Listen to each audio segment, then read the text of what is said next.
Mart ayının 18-i Ramazan ayının 18-ci günüdür. Martın 18-də imsaq vaxtı saat 05:21, iftar vaxtı isə saat 19:05-dədir. Ramazan ayının 18-ci gününün imsaq duası belədir.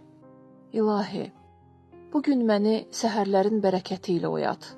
Qəlbimi bu səhərlərin ziyası ilə işıqlat. Bədən üzvlərimi bu günün təsirinə tabe olmağa yönəlt. Nuruna and verirəm. Ey ariflərin qəlbini nurlandıran Allah. İftar duası isə belədir. İlahi, sənin üçün oruç tutdum. Verdiyin ruzi ilə iftarımı açıram və sənə təvəkkül edirəm. Orucumu qəbul et. Həqiqətən sən duaları eşidən və hər şeyi bilənsən. Ey geniş bağışlama sahibi, mənim günahlarımı bağışla.